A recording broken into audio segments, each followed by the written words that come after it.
Playoff Jimmy might have changed the postseason by himself. Giannis is down 3-1 because Jimmy took over, which he's done for years. So why did team after team give up on Jimmy in his career? The Sixers were idiots to pay Tobias Harris over him, but it all started with the Bulls, who didn't believe he was good enough to build around. Their front office has been a mess going back to Michael Jordan. They let him go after the last dance thinking, no big deal, we can just rebuild. That was 25 years ago. And to the people who say, oh, MJ was gonna leave anyway, he wouldn't have come back, he made his decision, you're forgetting about the bombshell we learned in the documentary. We give you 1 year contract to try for 7.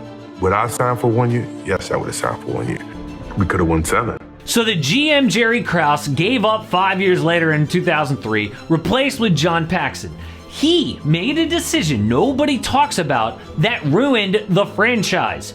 You can argue MJ was past his prime in '99.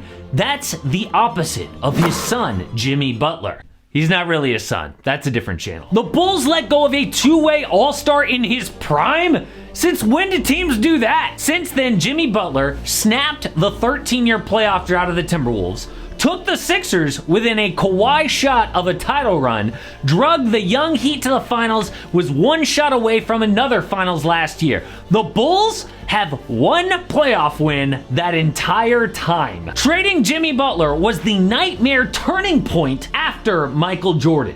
So why did they make such a dumb decision? But first, today's sponsor is So Rare, and we are playing the So Rare NBA playoff tournament. I want to show you guys how I did. Remember, last week I was 78,000th. This week, drum roll, 61,000th. I know, still not great, but I want to walk you through my guaranteed winning lineup for next week. We're going with Desmond Bane, especially how much pain John Morant is in. He should be scoring most of the points. Chris Paul, because that series is not over. Dennis Schroeder, even though D'Angelo Russell hit some big threes in Game 4. Duncan Robinson, don't love the player, but Eric Spoelstra has no choice with Tyler Hero out. Robinson has to get a ton of minutes. And Ivica Zubac against the Suns. Thank you guys for joining my private league. We have over 2,000 people in it so far. Click the link down below in the description to join my league for free, and don't forget also to put a lineup in for the So Rare NBA playoff tournament. Jimmy was homeless as a kid growing up in Houston, but was taken in by a family of a teammate. He worked his way up from junior college to bench player in Marquette to a starter. In 2011, the Bulls made him a late first-round pick after D Rose took him to the East Finals. In 2013, Jimmy introduced himself in the playoffs, scored 15 points a game to close out a 7-game series against the Nets. The Bulls lost in round 2, but Jimmy played nasty defense on prime LeBron James. It was an early sign the 23-year-old was a big game player, but he really broke out in his 4th season in 2015. Jimmy's scoring jumped from 13 points to 20. He became an all-star and easily the most improved player of the year. D Rose was still dealing with injury, so Jimmy Butler became the Bulls' franchise player at 25 years old. In the playoffs, he dropped 25 points a game, getting past Giannis and the Bucks. Then, they were up 2-1 against LeBron's Cavs. Jimmy hits a 3 to make it a 2-point game. It's good! With 12 seconds left, D Rose ties it up at 84. It's good! They are about to go up 3-1 with a path to the finals. But look at the Cavs bench. LeBron's coach tries to call a timeout, but the ref doesn't see it. They had no timeouts left. That should have been free throw for the Bulls and possession, but the ref didn't see it. Instead, LeBron hits the game winner to tie the series. If it weren't for bad officiating, the Bulls should have beat LeBron and had a chance to win the chip. So it was clear, put a good team around Jimmy, good things happen. But the only people who couldn't see that was the Bulls front office. That summer, guys like Hassan Whiteside and Chandler Parsons were getting big contracts.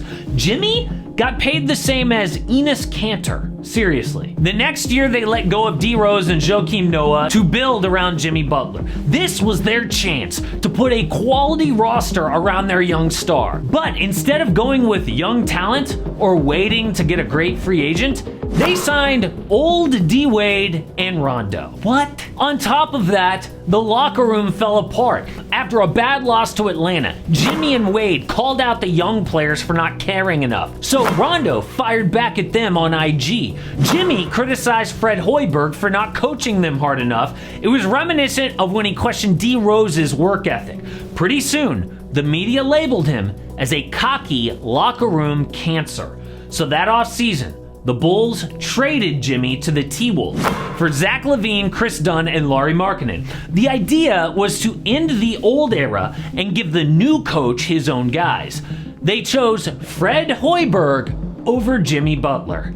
You wonder why they've been horrible since Michael Jordan? That kind of decision. Now, some people will say, well, it was the right choice. I mean, Jimmy had run his course in Chicago, and getting Zach LaVine was smart. But when you look at Jimmy's career since then, it's not close. Jimmy got to Minnesota expecting a Supermax contract. He played with Karl Anthony Towns and Andrew Wiggins. Got him the 3 seed in late January, but Jimmy got hurt and they slipped all the way down to 8th. They got destroyed by the Rockets in the playoffs, but Jimmy questioned the commitment of young players, especially Karl Anthony Towns. That summer, the Wolves gave Wiggins a full max, but refused to pay Jimmy, the man who just drugged them to the playoffs for the first time in 13 years. Oh, and by the way, look at Karl Anthony Towns now. Did you see what happened with him and Mike Conley? That's the kind of attention to detail you got to have.